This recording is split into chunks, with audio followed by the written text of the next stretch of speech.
habéis visto la presentación que Pablo nos hizo. Pablo es enfermero y es coach en salud integrativa, psiconeuroinmunología, nutrición y deporte.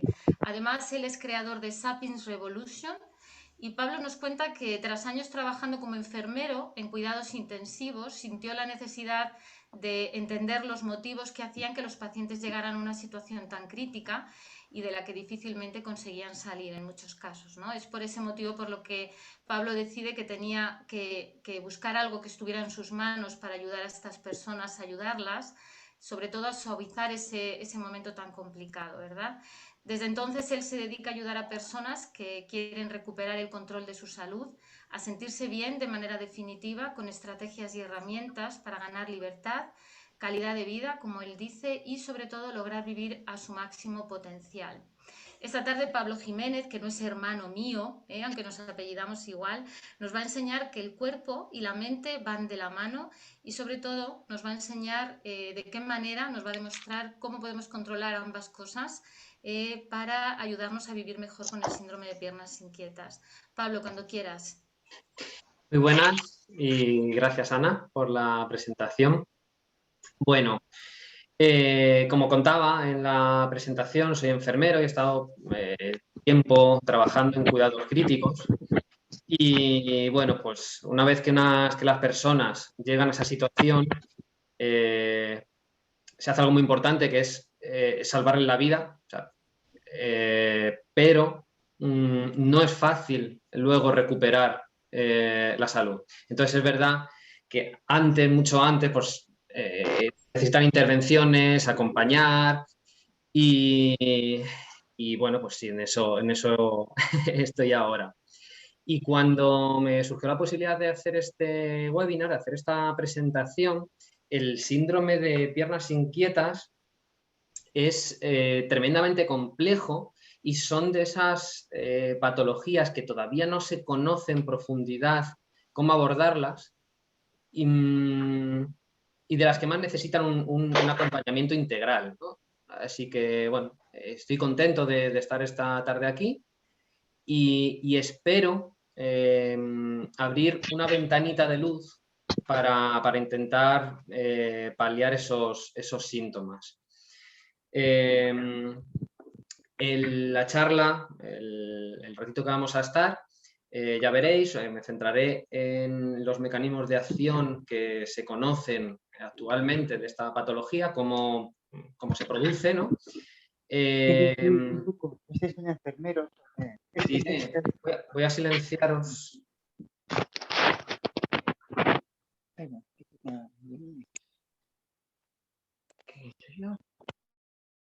Vale, estáis silenciados. De todas formas, si queréis hablar, podéis activaros el micrófono. Decía, la presentación o lo que vamos a ver son los mecanismos de acción de esta patología. Vais a ver por qué se utilizan los fármacos que se están utilizando y qué herramientas fuera de la farmacología podemos aplicar para intentar mejorar. Así que voy a compartir pantalla.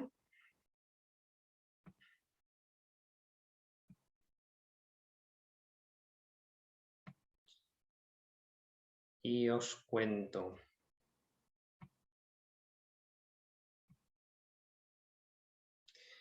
Bueno, esta es la empresa, la organización Sapiens Revolution, que fundé con ese objetivo, ¿verdad?, de ayudar a las personas y acompañar a tomar la rienda de su salud.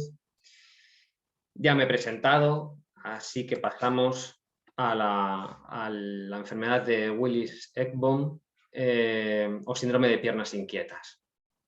Es muy poco conocido, pero afecta, dependiendo del estudio que veamos, al 5 o 10% de la población mundial. Y en España el 11%. Es muchísimo, es muchísimo. Y cuando hay estos datos epidemiológicos tan altos y una patología que tiene tanta carga genética, lo que tenemos que tener en cuenta es que evolutivamente, en algún momento de nuestra evolución, esos polimorfismos, ese cambio en los genes que provocan la enfermedad, tuvo que ser beneficioso. Como esta enfermedad ya sabéis que está relacionada con una carencia de hierro en el sistema nervioso central, a mí lo que se me ocurre dentro de estudio de la fisiología, y repito que es a mí, porque esto no lo he visto descrito en ningún estudio, es que con la relación que tiene el hierro con las infecciones, si tenemos hierro libre en el organismo, los patógenos se pueden reproducir con mayor rapidez, utilizan el hierro para reproducirse, es posible que la reducción de hierro neurológico en algún momento de la evolución nos haya salvado de alguna enfermedad. Pasa, por ejemplo, con la anemia falciforme, que también es una mutación que se dio en África con enfermedades que estaban asolando. No tiene nada que ver esas enfermedades, pero bueno, puede que tuviera ese origen.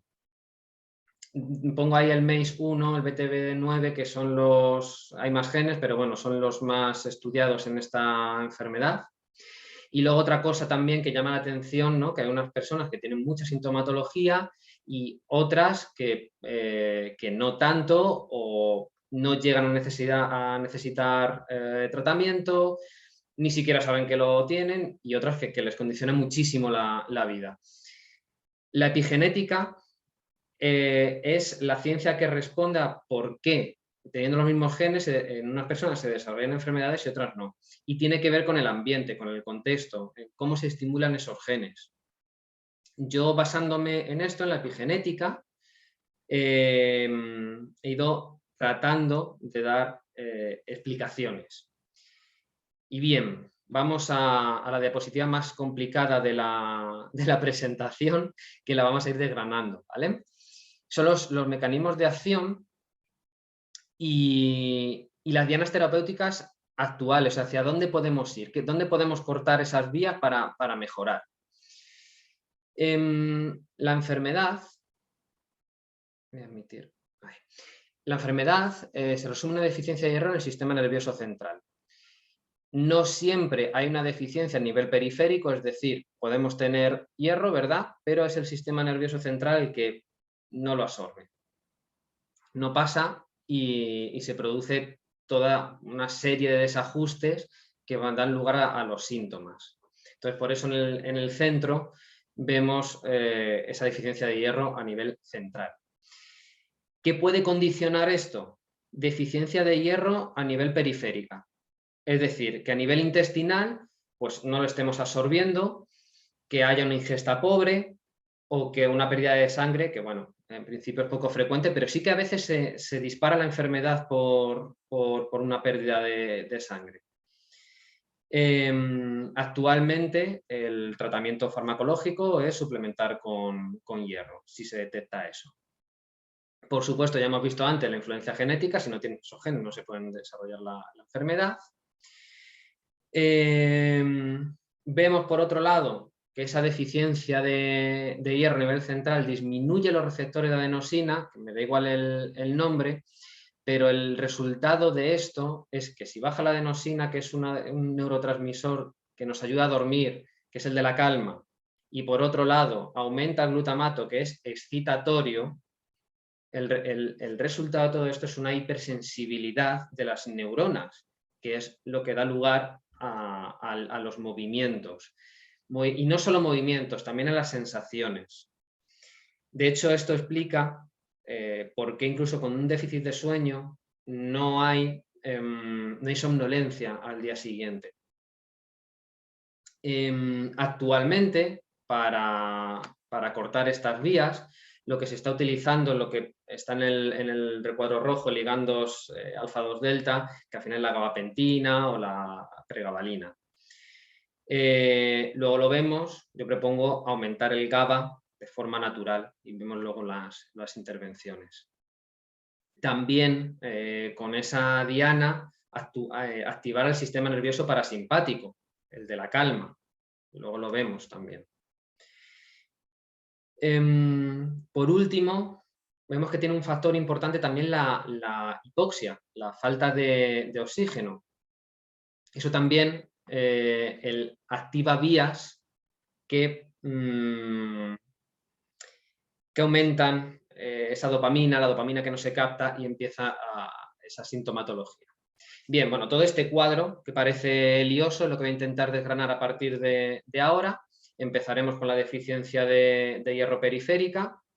Seguiremos por intentar aumentar el GABA y el sistema nervioso parasimpático. Por último, el tema de la hipoxia. Si os parece, después de cada bloque, dejo de compartir pantalla, abro y me preguntáis dudas. ¿De acuerdo? Vamos con lo primero. Entonces, una de las cosas que condicionaba era la falta de hierro porque no lo ingerimos o porque no se absorbe bien. Lo normal es que consumamos hierro, porque en una dieta actual no tenemos falta de este nutriente. Sí que es verdad, lo que nos dicen los estudios, que sería importante asegurar en analítica esos 75 nanogramos por mililitro de ferritina, que es la proteína, una de las proteínas que medimos para ver la cantidad de hierro del organismo. Dicho esto, por asegurarnos y por dar un poco más de información, los alimentos que contienen hierro pueden estar en dos grupos químicos, hemo y no hemo. Hemo, que se absorbe mejor, sería todo lo que viene de los animales, haciendo especial hincapié en las vísceras, que hemos dejado de consumirlos, ¿no? pero tienen gran cantidad de hierro. Y luego, por otro lado, los vegetales, bueno, sabemos, legumbres, almendras, algunos de hoja verde, pero es verdad que tienen peor absorción. Dentro de los factores que influyen en esa absorción de hierro, la vitamina C la favorece y lo dificultan estos que tenemos ahí abajo. Los oxalatos en los vegetales de hoja verde, que por eso es una de las causas que el hierro vegetal se absorbe peor. Los fitatos, que son lo que llaman antinutrientes de frutos secos, que también están en cereales. El té y sobre todo el café también dificulta. Y luego el calcio compite con el hierro por el sitio donde se absorbe, por la unión. Por lo tanto, el tomar lácteos o alimentos ricos en calcio a la vez que el hierro va a dificultar su absorción.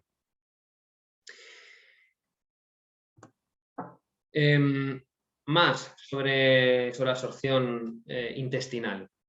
Esto no se tiene en cuenta normalmente, pero es que necesitamos un pH del estómago ácido para poder absorber no solo el hierro, también otros nutrientes. Pero bueno, nos centramos aquí en el hierro.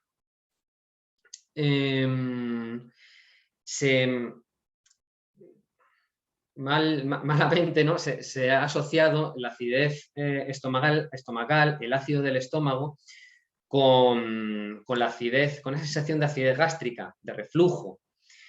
Pero al final es todo lo contrario. Si el estómago tiene un pH ácido, no sube por el esófago. Así que hay que empezar a ver los beneficios que tiene tener el estómago bien ácido en la absorción de nutrientes, para eliminar patógenos, para activar funciones digestivas. Y ahora vemos todo lo que estamos haciendo mal y cómo la mayoría de la gente al final le va subiendo el pH, se va alcalinizando y empieza a tener disfunciones. Para empezar, es muy común que nos encontremos tomando omeprazol o pantoprazol, que son lo que llaman inhibidores de la bomba de protones, inhiben el ácido del estómago. Son fármacos que deberían estar muy justificada su toma, pues, con una úlcera gástrica y poco más, algún protocolo por una infección de Helicobacter pylori, pero poco más. Y se mandan con casi cualquier fármaco como protectores. Bueno, pues cuidado, ¿no? con esto. No digo que el que lo esté tomando tenga que dejar de tomarlo mañana porque lleva un proceso y debería ir acompañado con recomendaciones de un profesional, pero bueno, es un factor de riesgo. Por otro lado, dejar descansar al tubo digestivo. ¿A qué me refiero con esto? En que comer 5 o 6 veces al día no deja que se recupere el intestino. Y cada vez la secreción hacia el estómago es peor. También la absorción de nutrientes va a ser peor. Lo que podemos llamarlo ayuno intermitente, bueno, que se ha puesto de moda, pero uno de los beneficios de dejar horas sin ingesta pues es este. No beber durante las comidas. Sí beber, fuera de las comidas, hidratarse, por supuesto, pero en el momento que vamos a comer justo antes o justo después, si nos hinchamos a agua, se reduce también el ácido del estómago, se disuelve, entonces también se va a digerir peor y también vamos a absorber peor los nutrientes. Alimentos que mejoran la producción de ácido, pues puede ser el limón, de hecho también hay un preparado de zumo de limón con jengibre, se puede también masticar el jengibre, apio, bueno, con infusión de boldo. Y esto también que tendría que ser pautado por un profesional, la betaína HCl, que ayuda antes de las comidas a acidificar el estómago. Más sobre por qué nos puede dificultar la absorción de hierro. Bueno, la absorción del hierro, como de cualquier otro nutriente, la hace el enterocito. El enterocito es la célula de la pared intestinal. Si el intestino es un tubo, lo que forma el tubo son células que se llaman así, que son los enterocitos. Absorben nutrientes, nos hacen de barrera, y también encontramos en la actualidad, en la sociedad moderna, grandes problemas que dañan el enterocito, que tenemos una salud intestinal comprometida. ¿Cómo? Bueno, pues el gluten, la estrella del daño intestinal. De hecho, ahí he visto, sobre todo, un estudio que no tiene una muestra muy grande, pero sí que mejor, el 50% de los pacientes que incluían en este estudio mejoraban el síndrome de piernas inquietas retirando el gluten. No porque el gluten cause la patología, ni mucho menos, pero sí que es posible que por mejorar el intestino. Y luego vemos también qué importancia tiene el intestino en esta patología y prácticamente en todas, aparte del daño de la pared intestinal. Bueno, alimentos procesados, el estrés, la disrupción circadiana, que es no solo la falta de sueño, sino el tener una luz potente por la noche, el no irnos a dormir o irte a dormir a horas ya avanzadas, dormir siestas, o sea, todo lo que cambia los ritmos circadianos también daña el intestino. SIBO. El SIBO son las siglas de sobrecrecimiento bacteriano del intestino delgado, que al final lo que sucede es que las bacterias, la microbiota, las bacterias lo que llamaban la flora intestinal, se desequilibra y empieza a darnos problemas. Bueno, pues también puede dañar el enterocito y por ende impedir la absorción de nutrientes. Y luego, bueno, exposición a tóxicos, que puede ser algunos que no podemos evitar, como los contaminantes ambientales, pero también el tabaco.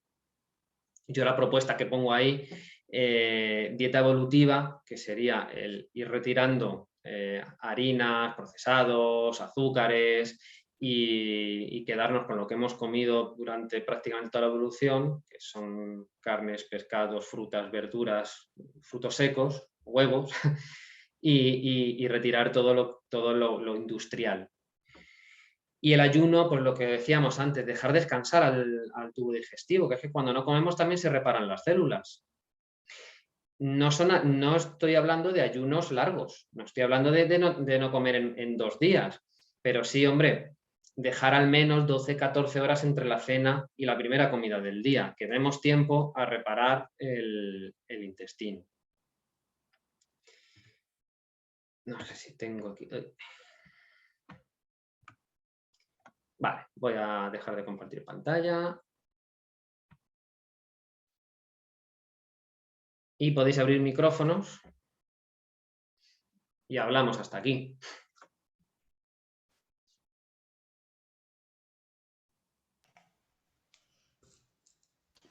¿No tenéis ninguna pregunta? A mí se me ocurren 1000, pero como siempre soy la prota, Puri, tú querías preguntar algo. Yo en relación con la absorción del hierro, yo soy una de las personas que tengo que con mucha frecuencia tomar suplementos. Entonces, estoy tomando muy buena nota de todo lo que estás diciendo, Pablo, para colaborar. Supe en un momento que había que acompañarlo de cítricos porque yo tomaba hierro durante meses y no me subía, y era hace unos años, y ya aprendí que mejor a la vez que tomo una pastillita de hierro, que lo tomo en comprimido, pues un zumo de limón, de naranja, o sea, eso era importante. Y luego pues te quería preguntar con respecto a, yo por ejemplo tomo muchas cosas integrales, la pasta integral, la harina, luego todo integral, entonces eso puede estar, por lo que has dicho, contribuyendo a que no tenga una buena absorción. Lo pregunto por si hay más personas que sean consumidores de cereales, de integrales, de productos integrales. Sí, o sea, la respuesta es sí, Es y por importante. dos motivos. Uno, por la inhibición, por ciertos antinutrientes que tienen los cereales, y más los integrales, porque son los que dejan el grano entero y se acumulan más fitatos y, bueno, son antinutrientes. Y luego, por la otra razón, es que habría que ver la integridad del intestino, cómo está de salud el intestino, el enterocito, la mucosa, la microbiota, porque puede haber daño celular, que es lo que sucede, la patología más importante de daño intestinal o de falta de absorción sería la celiaquía, también un Crohn, una colitis ulcerosa, por supuesto, pero con celiaquía, con intolerancia al gluten, muchas veces los síntomas no son suficientes o no se asocian a esta enfermedad y se dejan pasar y hay daño intestinal. Entonces, por dos motivos. Yo ahí descartaría las dos cosas. Dos cosas, entonces, y termino. Se puede tener daño intestinal aunque no sienta ninguna molestia, te sienta de estómago perfectamente. Yo nunca tengo ningún problema de estómago. Y la otra pregunta, ¿en qué consistiría? ¿En retirar esos productos integrales o en separarlos mucho en la ingesta? Es decir, si tomo los cereales en el desayuno integrales, o tomar el hierro muy separado, o... Primero, descartar celiaquía, porque sí, los síntomas de celiaquía, la mayoría, y sobre todo en gente adulta, no son intestinales. La mayoría son síntomas fuera de intestino. Es decir, es gente que no tiene diarreas, que no tiene molestias, que no tiene náuseas, y de hecho hay mucha literatura científica sobre lo que llaman neurogluten o reacciones a otros niveles. Entonces yo descartaría primero esa patología, y después, si no hay celiaquía, si no hay intolerancia al gluten, sí separar los cereales de la toma del hierro. Gracias. Isabel Bernet quería preguntar algo. Isabel. Abre el micrófono, Isabel. ¿Puedes? ¿Ahora? Ahora. Sí. Vale. Disculpa, es que he tenido varias interrupciones entre unas cosas y otras y no sé si he entendido bien el tema de los productos integrales. Porque yo ahora mismo me ha mandado dieta la doctora de cabecera, estoy esperando analítica de hierro de la neuróloga, pero la doctora de cabecera me ha mandado sobre todo productos integrales. Entonces, yo en principio no tomo hierro. ¿Puedo seguir tomando productos integrales sin problema o no son aconsejables? O ves que no Yo, sé. la primera pregunta que te haría es, ¿la dieta para qué es? Para perder peso. Vale. Entonces, directamente los cereales no es la mejor opción para perder peso. No, cereales no. Yo te estoy hablando, digamos, de, por ejemplo, el pan integral, el arroz, cosas así que... No es la mejor opción para perder peso. O sea, primero por ahí. Después no tienes déficit de hierro.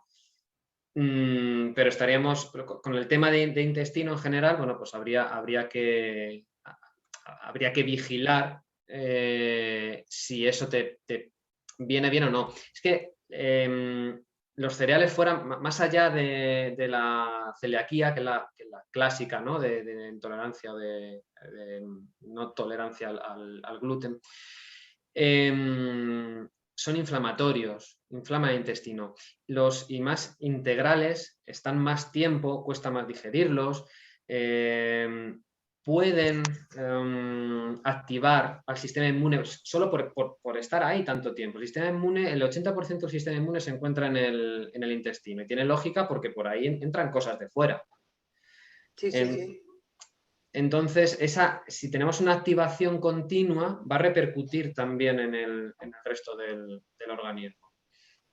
Eso a nivel de inflamación. Luego, a nivel de metabolismo o para perder peso, yo, desaconsejaría totalmente cereales, incluido arroz, por supuesto pan. Iría otro tipo de estrategias, ¿no? Estrategias o de alimentación.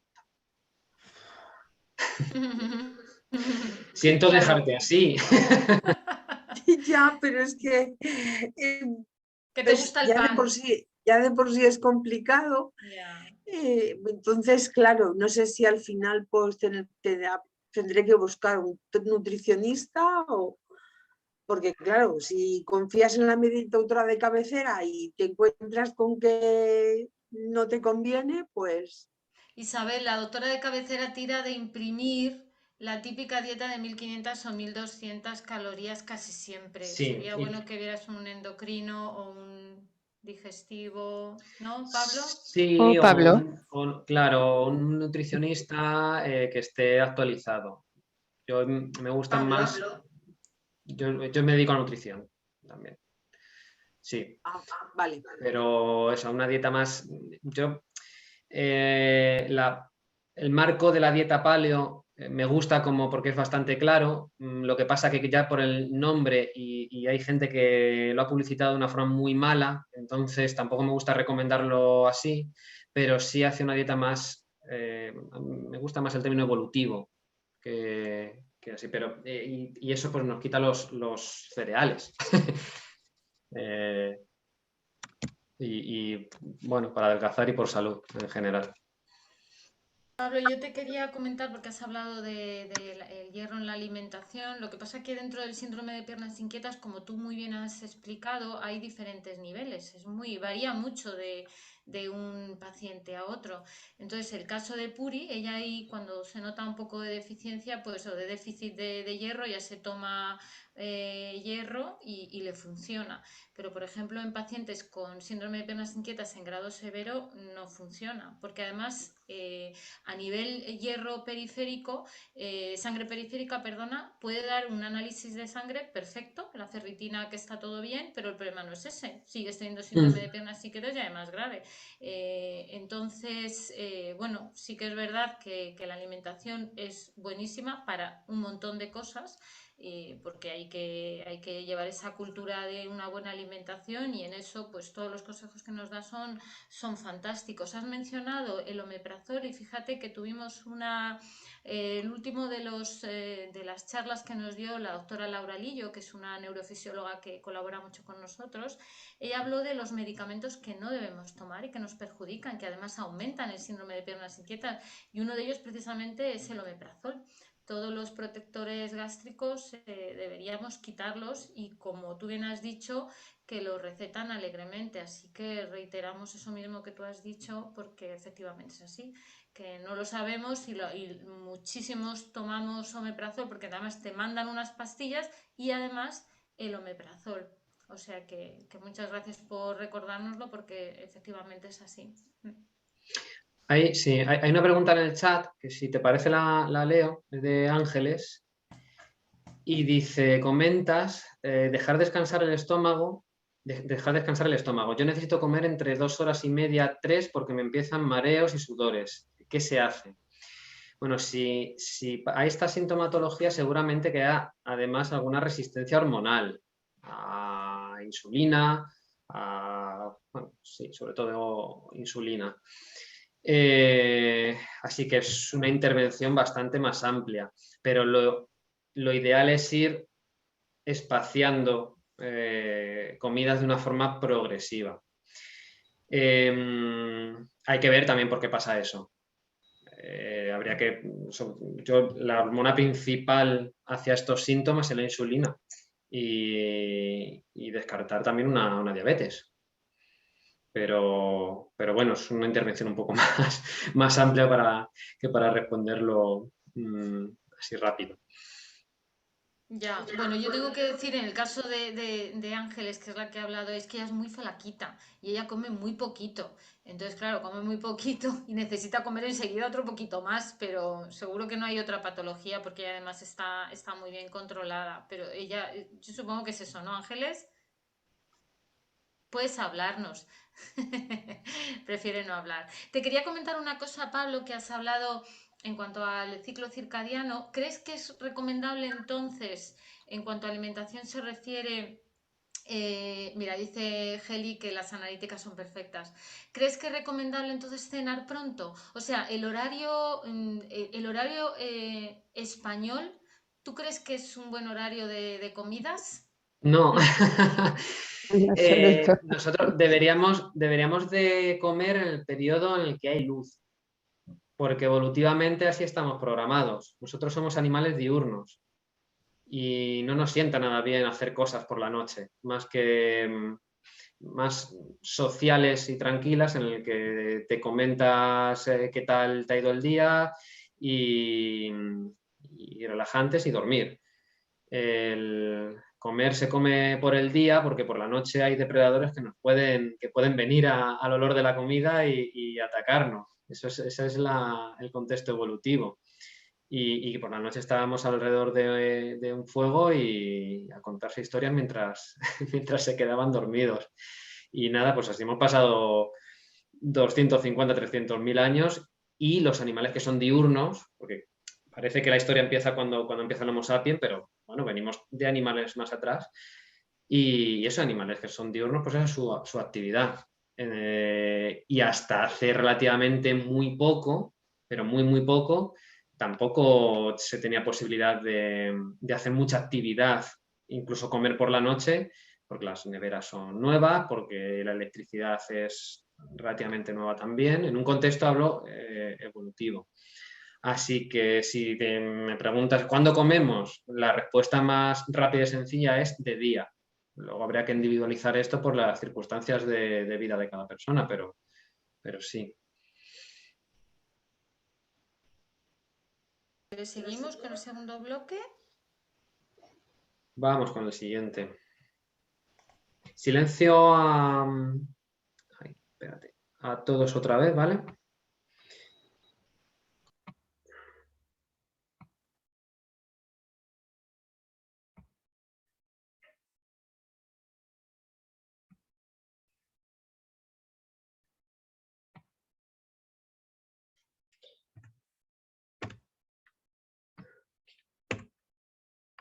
Y aquí iba a lo segundo. Si os acordáis, voy a ir hacia esta pantalla, ¿vale? Y estábamos en la parte del GABA. Os voy a empezar con la parte de GABA, en la que hay un aumento de glutamato, un descenso de la adenosina, y el resultado de esto es que hay mucha sensibilidad de la corteza. Y vamos a ir a esa parte, al GABA y al sistema nervioso parasimpático. Entonces, vamos para abajo. Aquí. No sé si habéis escuchado hablar de este neurotransmisor, el ácido gamma-aminobutírico, y es el principal neurotransmisor inhibitorio que tiene el sistema nervioso. El glutamato sería el que excita, el que nos lleva al movimiento, a la acción, y GABA haría lo contrario, frena. Entonces, mientras más glutamato acumulamos, más probabilidad hay de impulso nervioso y eso sería contrarrestado por la actividad de GABA. Esto no quiere decir que el glutamato sea malo, el glutamato es necesario. De hecho, personas con fatiga crónica, con dolor, con tendencia a estados de ánimo depresivos, pues seguramente hay una falta de glutamato. O sea que lo que tienen que estar es en equilibrio. En el síndrome de piernas inquietas hay mucha excitabilidad y por lo tanto sí aumenta este neurotransmisor. Bien, bueno, vemos ahí por déficit de GABA, fijaros la cantidad de enfermedades que están relacionadas. En este caso nos fijamos en enfermedades caracterizadas por movimientos involuntarios, pero ahí es clave este neurotransmisor. Entonces, os cuento un poco más cómo la fisiología de cómo funciona este sistema, y es que del glutamato, que es hemos dicho, el neurotransmisor que excita, se convierte en GABA mediante la enzima GAD. Esta enzima, para que pueda transformar el glutamato en GABA, necesita B6. Otra vez, B6, la vitamina B6. Porque otra vez necesitamos salud intestinal, necesitamos una buena absorción de vitaminas para poder hacer ese paso. Si tenemos poca vitamina, en este caso B6, si tenemos poca enzima, pues va a aumentar el glutamato, va a disminuir el GABA. Otro de los factores que pueden hacer reducir esta enzima es unas reacciones autoinmunes que tienen anticuerpos anti-GAD, anti-GAD, muy relacionada con la diabetes tipo 1, celiaquía y Hashimoto, sobre todo la diabetes tipo 1. Pero con las otras patologías también se ha detectado este tipo de anticuerpos. Reducirían la enzima y por lo tanto la conversión. Hablábamos antes de las bacterias, de la microbiota, de la flora intestinal, y es que hay bacterias en el intestino, o debería haber bacterias que fabrican GABA, que fabrican este neurotransmisor. Entre ellos, bueno, pues encontramos Bifidobacteria dentium, el Lactobacillus, cepas o especies del Brevi, Plantarum, Rhamnosus, hay bastante literatura, Paracasei. Pero bueno, al final a lo que voy con esto es que el equilibrar la microbiota es vital para cualquier patología y esta no iba a ser menos. Otros factores que lo reducen, otra vez tenemos aquí el gluten y está relacionado con esa salud, equilibrio intestinal por el daño celular, por el daño que se puede producir en la microbiota, la falta de sueño o disrupción circadiana. Otra vez también otro de los efectos que tiene es la disminución de GABA y la cafeína que lo inhibe. El té, de hecho, no solo por no tomar café, sino que puede contribuir a aumentar la teína, que es las epigalocatequinas del té, son las que hacen el aumento de GABA. ¿Cómo aumentarlo? Fermentados por lo mismo, porque tienen cepas que lo producen. Es muy interesante el kimchi, que está hecho de la col rizada o col japonesa. No sé si exactamente col japonesa, pero bueno, el col que tiene glutamato y las bacterias que la fermentan lo transforman en GABA. Así que es muy curioso y esto, bueno, pues ayudaría, sería una ayuda más para tener este neurotransmisor. La batata, col rizada y castañas que lo tienen por sí mismo. Y luego el ejercicio físico, cualquier tipo de ejercicio físico aumenta la producción de GABA, pero especialmente sobre el yoga hay bastante literatura científica. Así que es otra opción. Si a veces notáis que me voy parando, es que va entrando gente y le voy dando. Ahí está.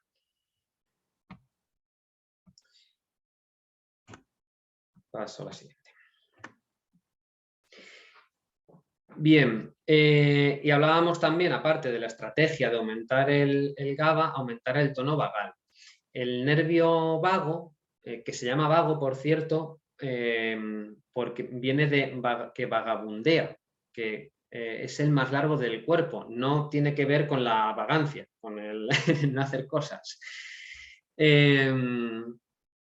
Es el nervio principal del sistema nervioso parasimpático. No sé si conocéis, está dentro del sistema nervioso autónomo, el que en teoría no podemos controlar. Está el sistema nervioso simpático, que sería la activación, lucha o huida, y el parasimpático, que se activaría para el resto de funciones. Entre ellas pues está la digestión, por ejemplo. O sea que tiene funciones tales, no podemos estar activados toda la vida.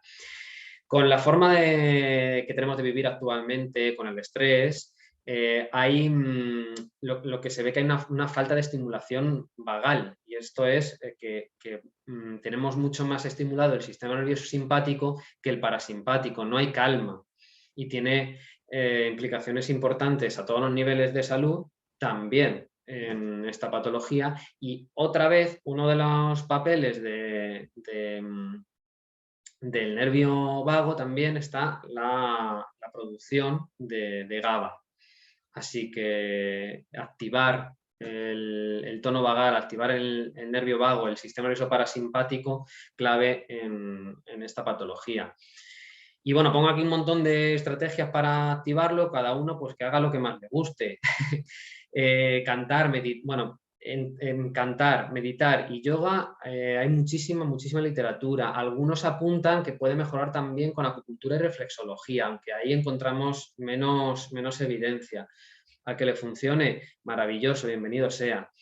Duchas de agua fría, que es un estímulo hormético. No voy a hablar demasiado porque esto entra dentro de otro seminario, pero que sepáis que entra como estrategia también para aumentar el tono vagal. L. rhamnosus es un probiótico, es el Lactobacillus rhamnosus que decíamos antes que estaba dentro de los que producían GABA, pues también se comunica con el sistema nervioso de una forma de activar el sistema parasimpático. Como alimentos, el jengibre, el omega 3, especialmente el DHA. Las relaciones sanas activan el sistema nervioso parasimpático. Es decir, sociabilizar, entrar a reírse, abrazos, familia y quererse mucho, que se activa la oxitocina. Pues todas estas estrategias tendríamos que tenerlas en cuenta también para todo, para esta patología, pero es que me da igual, es que es para todo. Cada uno, pues lo que más le guste, el que más se enganche, el que lo pueda introducir en su rutina, pero tenemos que frenar, ¿no? Y bueno, pues una de las formas múltiples, aquí las dejo. Y lo último era la hipoxia. Voy a cortar aquí también. Otra vez, como veis, el intestino como clave en la... Aquí, dejar de compartir pantalla. En este bloque. Más cortito. ¿Dudas, preguntas? Pablo, es súper interesante todo lo que estás diciendo. Fíjate que hasta hace poco, y perdona por haberme metido aquí de calzo, pero teníamos dudas porque, bueno, siempre el yoga, pues siempre hemos tratado de hecho muchos socios de AESPI, pues practican yoga, yo practico yoga, y, bueno, pues no estaba hasta ahora demostrado que efectivamente fuera eficaz para ayudar en los síntomas del SPI, ¿no? Pero últimamente nos han dicho médicos colaboradores de AESPI que parece ser que sí, que está demostrado. En el último congreso que tuvieron en Roma, pues se habló del yoga. Hubo varios médicos que además presentaron con demostraciones de cómo el yoga sí que era bueno y era efectivo en el síndrome de piernas inquietas. Lo vamos a ver más adelante. A mí me lo adelantó una doctora, y de hecho, bueno, pues tenemos proyectado hacer algo con yoga en AESPI, ¿no? Pero corrobora esto lo que tú acabas de mencionar, ¿no? Que el yoga, la meditación, lo que pasa que en el síndrome de piernas inquietas, pues justo cuando intentas tener un estado de calma es cuando te vienen los síntomas. Quizás a lo mejor por eso, en el caso de la meditación, ¿no? Sería recomendable hacerlo por la mañana, que es como tú explicabas antes, que por la mañana estamos hiperactivos porque en ese momento no tenemos síntomas de síndrome de piernas inquietas, ¿no? Porque no hay ninguna hora específica para hacer meditación, por ejemplo, ¿no, Pablo? No, no hay ninguna hora para hacer meditación. De hecho, bueno, se recomienda por la mañana, primera hora, porque tienes la mente más descansada, no tienes tanto pensamiento que va a dificultar entrar en un estado meditativo. Aún así, personas que tienen experiencia en meditar, pues posiblemente les sirva antes de dormir para calmar. Pero claro, en el SPI pasa eso, que al final, estando cuanto más calmados, es más probable que se active por la inhibición, por la no recaptación de dopamina. Todas estas actividades de calma no se recomiendan desde luego en el momento en el que estás con toda la sintomatología. Son estrategias para intentar que no te pase. Porque además vas a generar el efecto contrario si estás con síntomas e intentas meditar. Es muy frustrante, es que es evidente, no vas a poder. Si por la mañana se puede, pues perfecto. Luego el yoga, como incluye un ejercicio físico, un tono físico, te centra en el aquí y ahora, aumenta el tono parasimpático con todo el tema de neurotransmisores, que serían el de los inhibitorios, y además lo estás haciendo aumentando el tono muscular, que también tiene, por eso te centra el equilibrio, es estar en el momento y controlando respiraciones. Entonces, confluyen ciertas actividades y estrategias en una sola actividad que pueden ayudar por varias vías. Cierto. ¿Tenéis alguna pregunta para Pablo? ¿O comentar algo? Si tenéis experiencia de alguno de los consejos que él nos ha dado. ¿Conocíais este neurotransmisor, el GABA, que es el principal inhibitorio? Claro, la mayoría tomamos gabapentina. Claro. Que de hecho Pero ya no por en los alimentos, ¿eh? No en los alimentos. Desconocía qué alimentos tienen GABA. y probióticos, ya sea directamente tomando la cepa en un suplemento probiótico o en alimento fermentado. Claro, lo que pasa es que en alimentos, ¿qué cantidades habría que tomar? Porque además la gabapentina se puede tomar dosis de hasta 1400. Los alimentos Entonces, claro, es siempre ¿cuánta? ayuda. ¿Perdona? Sí, sí, Siempre disculpa. siempre va a servir de ayuda, Exactamente. nunca como sustituto de una medicación, evidentemente. Pero Ujú, igual que si hablamos de un probiótico, bueno, tiene una cepa que producirá GABA, ujú, pero nunca se va a sustituir una medicación, o al menos al principio. ujú. Ojalá hubiera una mejoría de síntomas importante para poder plantearte retirar fármacos, pero Bueno, a lo mejor en pacientes con un nivel de síndrome de piernas inquietas muy bajo sí que les puede funcionar. De hecho, a mí me han escrito pacientes que tienen, que han conseguido parar los síntomas con una alimentación totalmente radical, ¿eh? Entonces, a lo mejor sí que puede funcionar. Supongo que depende del nivel. sí, depende del nivel, la adherencia a la alimentación o a hábitos de vida.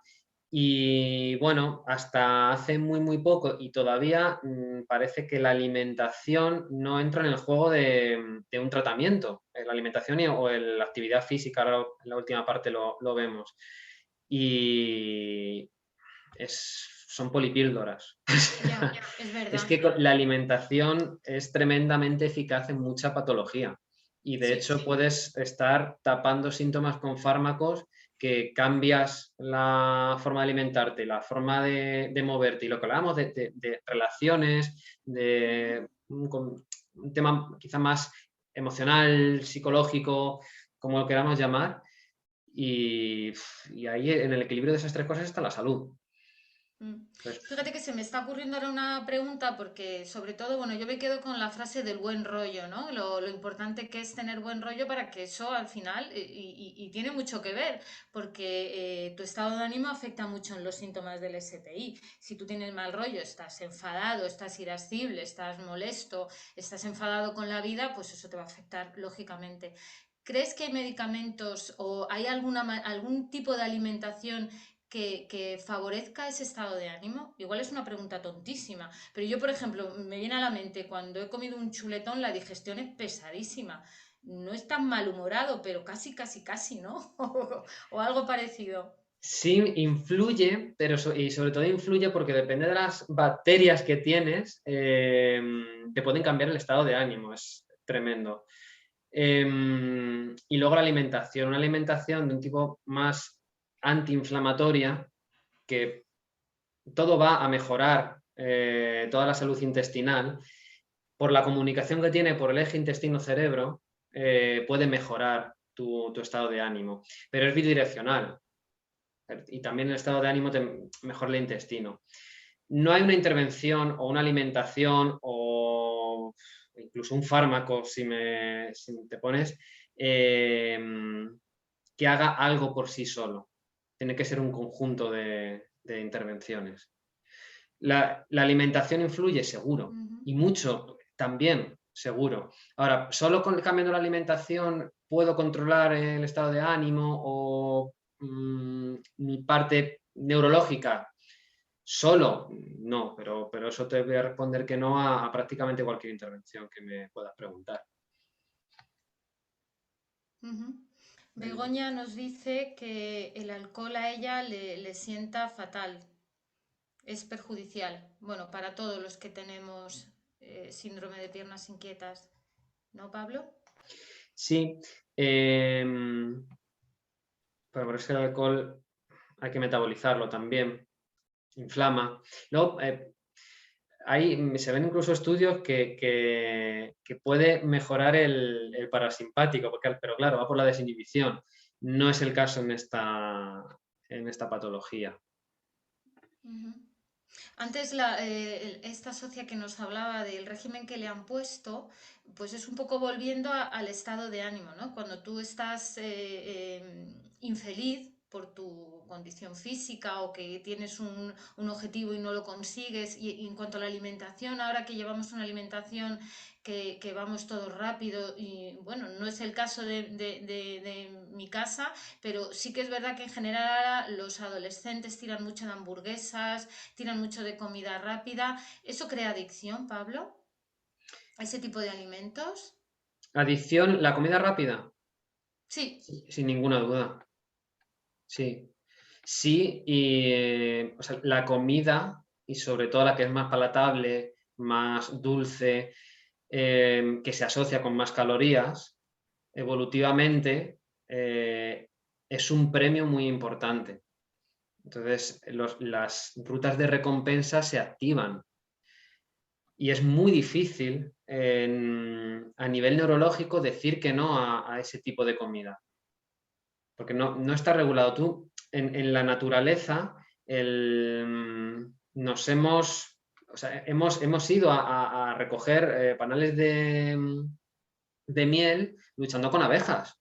Porque te incita, porque es una recompensa muy grande, son muchas calorías y tú no sabes cuándo vas a volver a comer. Entonces, por eso es muy fácil que haya una adicción a cierto tipo de productos y de comidas. El azúcar se ha visto en resonancias magnéticas que se activan vías o se activan zonas cerebrales de igual manera que con la cocaína. Y tiene lógica, porque es una recompensa muy grande. Y luego hay temas emocionales que se tapan, bueno, no se tapan, pero sí te puedes hacerte adicto a la comida. ¿El chocolate, como Porque dice calma. Puri? ¿El qué? ¿Chocolate, como acaba de decir Puri? El chocolate, si es por encima del 85-90% de cacao, pues no nos viene mal, no es un mal alimento. Si es azúcar con chocolate, pues cambia la historia. Muy bien. ¿Tenéis alguna pregunta más? Pasamos al siguiente bloque.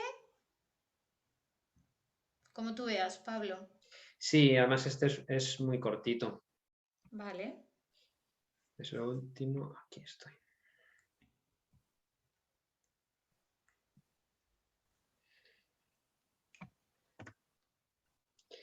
Lo tercero, que sería la activación de otra vía, que es el factor inducible por hipoxia, que se llama HIF, HIF. Es un factor de estrés que cuando nos falta oxígeno se activa para activar rutas que nos mantengan vivos, básicamente, las rutas anaeróbicas, ¿no? Entonces, por un lado, el transporte de oxígeno depende de hierro. La hemoglobina tiene hierro, o sea que el transporte depende del hierro. Y personas con déficit de hierro, lógicamente, tienen más predisposición, tienen un mayor riesgo de sufrir una carencia de oxígeno a nivel central. Si esto le sumamos la parte genética, ¿no?, del SPI, nos encontramos que personas con EPOC o personas obesas hay más incidencia de la enfermedad. Es decir, la falta de hierro nos hace una carencia de oxígeno, la carencia de oxígeno activa la sintomatología y todo lo que nos predisponga a activar rutas más anaeróbicas, a tener menos oxígeno, hasta estar más hipóxicos, como puede ser un EPOC, con el riesgo que tiene fumar, por ejemplo, para esta enfermedad, el no movernos o la obesidad, son personas que viven con menos cantidad de oxígeno. Entonces es más probable que desarrollen, que se active la enfermedad o que tengan más síntomas. Intervenciones principales, deporte de cualquier tipo, porque mejora la vascularización, porque se activan vías más de aprovechar más oxígeno, porque aumentamos las mitocondrias, porque el deporte es prácticamente imprescindible. Y luego lo que me pongo ahí de hipoxia como hormesis es provocar de una forma aguda la hipoxia, que es en expiración aguantar la respiración, o respiraciones lentas, o sea, lo que bajamos la cantidad de oxígeno en sangre. El método buteico, por ejemplo, sería válido utiliza este tipo de estímulo. Método Wim Hof, las respiraciones de Wim Hof, que la otra parte es la exposición al frío, pero tiene una parte de respiración, también te hace entrar en hipoxia, pero son hipoxias muy agudas, muy momentáneas, y eso activa o previene para una hipoxia crónica, que sería más la del sedentarismo, la de la obesidad, la del EPOC, esas enfermedades. Y esta sería la tercera vía, así que aquí insisto muchísimo en la necesidad de moverse. Y lo otro, pues queda como una posible intervención, que sería más de respiración, si podéis apuntar ahí el método buteico y echar un ojo, o Wim Hof, o incluso, que también escuché a Noelia en el pasado hablar de la respiración en cuadrado, que viene a ser una técnica de respiración lenta. Esa baja también los niveles de oxígeno, relaja pero aparte tiene un estímulo para producir vías que te oxigenen más. De hecho, por ejemplo, hay deportistas, voy a dejar de... Hay deportistas que para mejorar rendimiento entrenan en altura o entrenan con máscaras de hipoxia, y claro, al final lo que hacen es generar más glóbulos rojos, más EPO, y cuando van a competir están mejor oxigenados. Eso sería el estímulo que hace voy de una forma aguda, de una forma corta, voy a estar un poquito carente para luego mejorar. Pero vamos, que yo con el deporte me conformaría, porque activa todas las rutas para evitar esta reducción de oxígeno.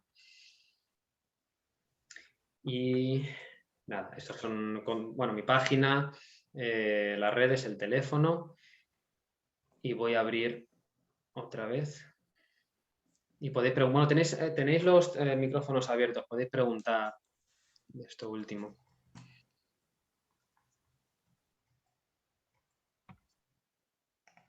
Venga, chicos, ¿no tenéis ninguna duda, ninguna consulta? ¿Has visto? Si es que nos lo has dejado tan claro, Pablo, es que es fantástico, nos has hablado tan claro y es verdad, ¿eh? Vamos, yo particularmente he tomado nota, pero es que me ha quedado todo súper claro. Me quedo sobre todo con lo de que somos como cromañones, o sea, yo me veo en la cueva cenando a la luz del día Sí. y luego poniendo la hoguera ya para evitar que vengan los lobos y cogiendo miel del árbol, luchando con las abejas. Es que la fisiología y nuestra genética, bueno, la genética no ha cambiado y la fisiología tampoco, o la fisiología saludable. Hay muchas veces que hay que... La parece que fisonomía estamos, sí, parece que estamos en un zoo ahora mismo. Entonces es tenemos que verdad. intentar imitar las condiciones ideales en las que hemos, no ideales, en las condiciones en las que hemos desarrollado, pero trasladarlas a un mundo moderno y no vivir en una caverna, evidentemente. Pero oye, ¿qué estímulos hemos tenido a lo largo de toda nuestra evolución que nos han hecho mantenernos activos, superarnos y que hemos dejado de hacer y tenemos tanta patología crónica ahora? Es verdad. Lo llaman enfermedades de la civilización, porque no Es se triste, encuentran en tribus. es verdad. El reto está en eso, es decir, introducir los estímulos que tienen esas tribus o que hemos tenido nosotros, pero en un mundo moderno y sin irnos a mitad de la selva. Es cierto. Sí, bueno, lo había oído también, he oído hablar mucho de eso, del colecho, de todo esto, que tiene mucho que ver, ¿no? También son prácticas, pues un poco nuestros anteriores raíces, ¿no? Claro, en lo que, cómo nos hemos desarrollado como especie, la importancia Ujú. que hemos tenido con el grupo, la calma, los estresores que siempre hemos tenido han sido muy rápidos, muy agudos, era de vivir o morir, pero en el Es momento, y luego verdad, supervivencia. claro, luego se acababa y no tenías ningún problema hasta que llegara otro, no te podías, no rumiabas tanto, no había una hipoteca, no había un jefe, o sea, son Es problemas, verdad. un atasco todos los días. Entonces ahora Sí, tenemos quizá estresores que no son tan importantes o no nos van a poner en juego la vida, pero son crónicos. Y en eso con eso no estábamos preparados preparados. genéticamente, no contábamos con eso, contábamos con pasar hambre y tener que buscar comida, con tener que escapar de un león, pero no contábamos con la hipoteca, Es verdad. o por lo menos nuestros Bueno, genes. la hipoteca, pues eso sí, porque además eso supongo que eso es, bueno, unas más altas que otras, pero sí, pero eso al final es la dinámica, ¿no? La vida y el día a día que llevamos cada uno, que nos hemos ido metiendo cada vez en más y inconscientemente. Y es un poco también lo que la sociedad nos ha puesto, que quizá no lo hemos podido elegir nosotros, ¿no? Lo que sí, estamos a tiempo quizá con estos consejos que tú nos das de reeducarnos y si no nosotros, pues ya un poco también a generaciones que, a nuestros hijos, a mí particularmente todavía me gusta oír que en familias se cocina, que se come en la mesa sin la televisión puesta, prohibidos los móviles, todo eso al final es calidad de vida que en el caso del síndrome de piernas inquietas nos va a favorecer segurísimo, ¿no? Pero son consejos generales para cualquier otra cosa que nos va a venir muy bien. Sí, yo lo que sí me gustaría que os quedarais es que por la epidemiología el porcentaje es muy alto, muy elevado, entonces no es una enfermedad rara Rara. y porta esos genes mucha gente. Y si, no, y si hay tanta gente con esa genética, es que algo hay ambientalmente que precipita los síntomas. Entonces, poner la etiqueta de crónico te hace no buscar más. Es decir, bueno, pues ya está, tengo esto y viviré con ello. Entonces, seguir buscando, seguir rascando. Pues yo he puesto ahí las vías fisiológicas. Oye, ¿y qué soluciones hay? Pues posiblemente estas. ¿Que una aislada va a solucionarlo? Seguramente no. ¿Todas pueden mejorar? Pues hombre, pues ¿y por qué no? No lo sé, pero ¿por qué no? Entonces, cuando hay tanto porcentaje es porque también hay solución. No es algo raro, una mutación que le pasa a 2 personas en el mundo, que ahí seguramente pues, sea realmente un fallo genético. Cuando hay cuando se ha desarrollado tanto ese gen, no ha podido haber un fallo tan grande. Es un poco lo que explica la epigenética. Entonces eso, seguir buscando, seguir investigando vías en las que Pues se pueda fíjate que hemos intervenir. empezado a hacer una encuesta que hacemos un montón de preguntas que son a veces que dice, "¿Pero cómo me preguntan esto?", ¿no? Pues sobre todo la alimentación y esa encuesta, que por cierto la hemos mandado a los socios, pero no lo han hecho todos los socios, que ya la regañina vendrá ahora, pero eso es el primer paso porque al final esos datos son estadística y son datos que son necesarios para poder investigar, porque lo que tú estás diciendo, que es curioso que haya ese porcentaje tan alto, que hay algo en el ambiente, vamos a poner ambiente entre comillas, Sí, creo que eres la contexto, única sí. persona a la que he oído decir eso, ¿eh? Bueno, la Ya, pero psiconeuroinmunología, que es un poco se basa en medicina evolutiva, pues va en esta línea. Estudiar tomo nota, ¿eh? genética, cómo hemos evolucionado y dónde está el fallo. O sea, en qué momento se activan esas vías que te llevan a la enfermedad.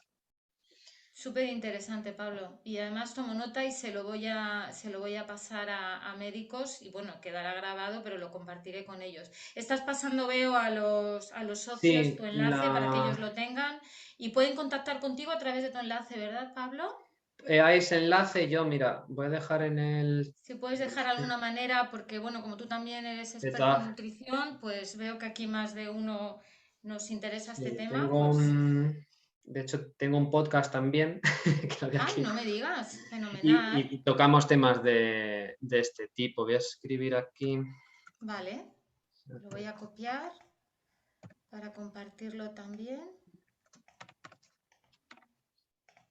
Esto sería el podcast que está en Spotify y ahora, pues si queréis, vuelvo a compartir pantalla, que la última Ujú. termino yo. Vale, para que quede, porque el chat no queda grabado, pero lo que pongas en pantalla sí, Pablo. Y ahí sería la Vale, última. perfecto. Que se vea ahí tu teléfono y todo, ¿no? Vale, pues súper interesante. Muchísimas gracias por todas estas pautas que nos das de alimentación, de actos, bueno, de actitud en la vida y de deporte también, que todo esto son pautas necesarias y que nos van a ayudar muchísimo, si no solamente en el síndrome de piernas, en otras muchas cosas, que siempre es bueno. En cuanto tengas el vídeo nos lo pasas y lo subimos a nuestro canal de YouTube para que puedan disfrutarlo socios y no socios. Pablo, muchísimas gracias, de verdad, ¿eh? Pues muchas gracias a vosotros por dejarme Gracias, compartir un ratito gracias. aquí. Ha estado muy bien, Ha Pablo. estado muy bien. Un abrazo fuerte a todos. Gracias. Bueno.